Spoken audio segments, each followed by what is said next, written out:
Thank you. So, what's up? It's your boy, Johnny Two Sticks. I would do a stick, but I don't have sticks on me right now, so you got the pinkies.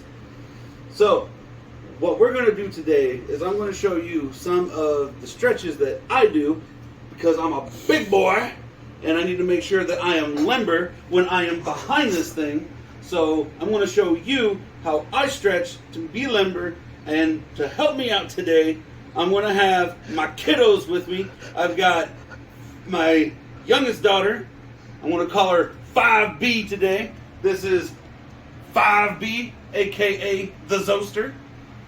And then I've got my oldest daughter.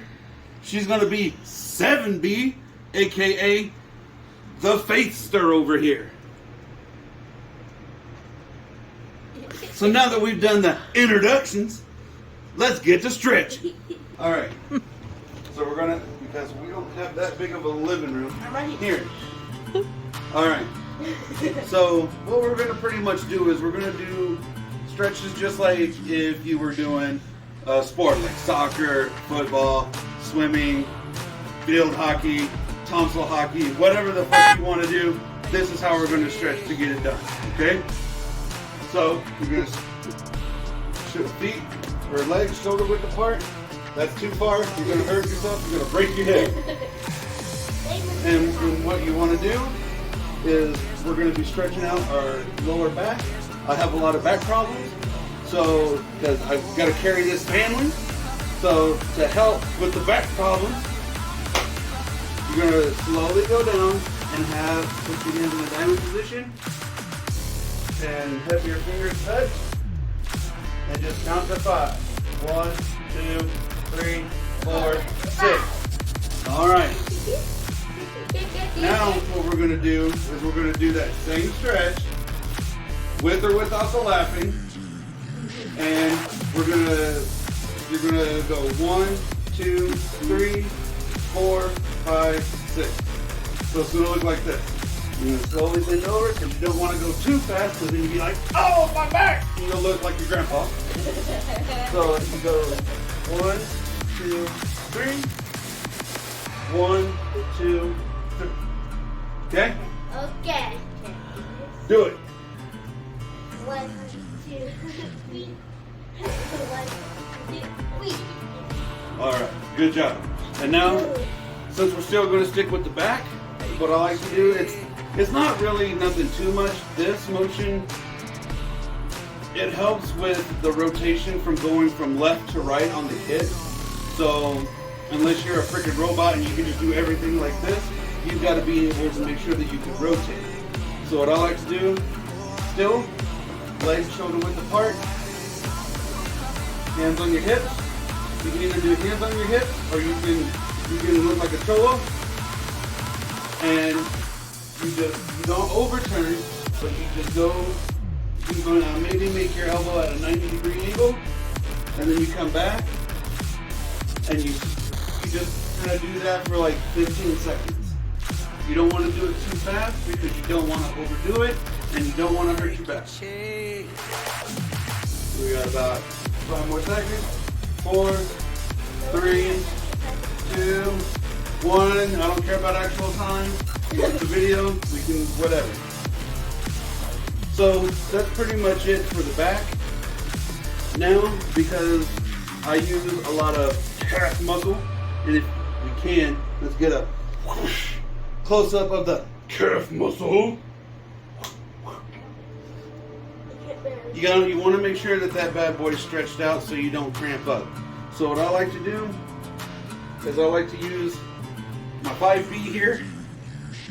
You can use, I don't know if you can use me, but I don't know, we'll figure that out.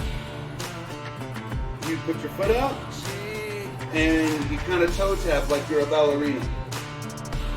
And then you bring your foot back up. What that's doing is, here, I'll get down like this so you can do that. Here, put your hand on my head so you got your balance. Put your foot out, and then point your foot down, and then up, and then down. What that's doing is it's working your calf muscles. Come on, do it. So that way it's stretching out the calf muscle, and you're also working your Achilles tendon down here, and you're also working that motion. So that way when you're going at faster speeds, you're not going to hurt yourself. And you do that with both feet. You can do that however long you want.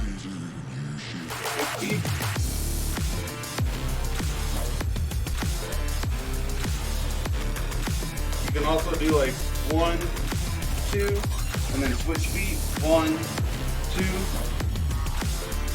When you're done with that, sticking with the ankles, you can do this. You can do this sitting down. I try not to because I am just huge, so the camera makes me look bigger than I really am. But you can kind of hold your foot up in the air or your leg in the air and kind of rotate. This will help with the motion, and you will get the right amount of color, the light from the color of my toes. So that way you're getting that full motion in there so you don't hurt yourself.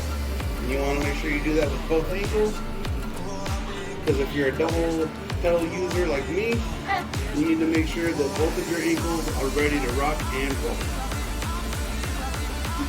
Literally. I need number 2. Okay. All right.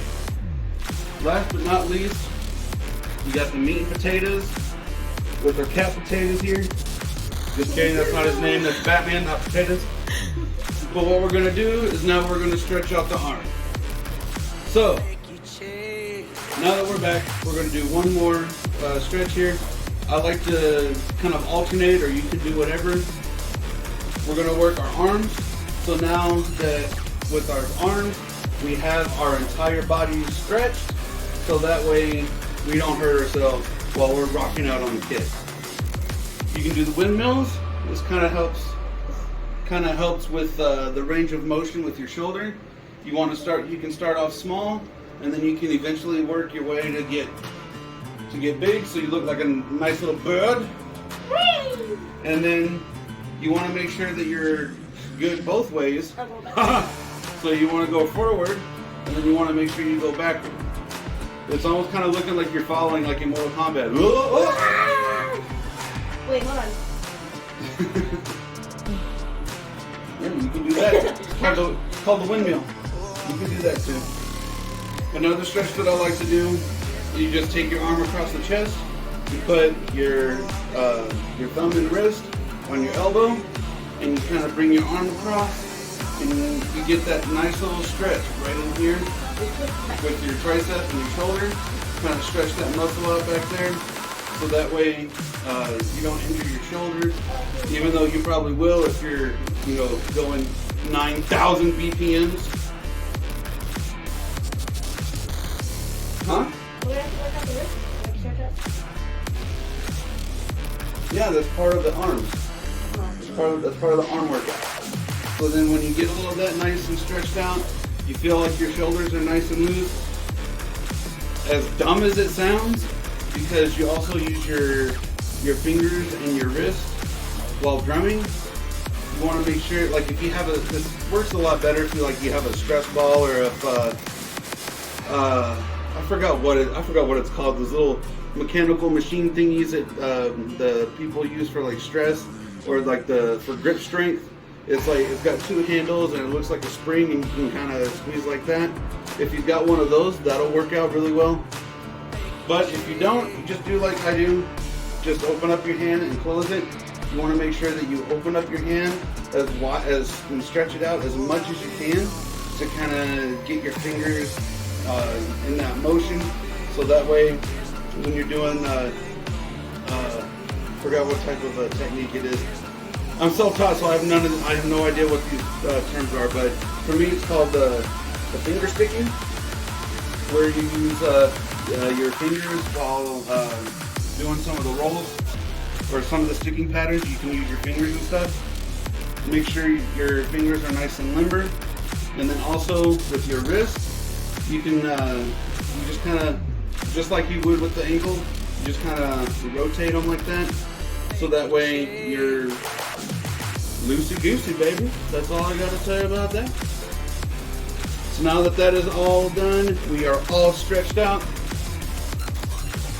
Now we're going to go over to the kit and we'll start doing something.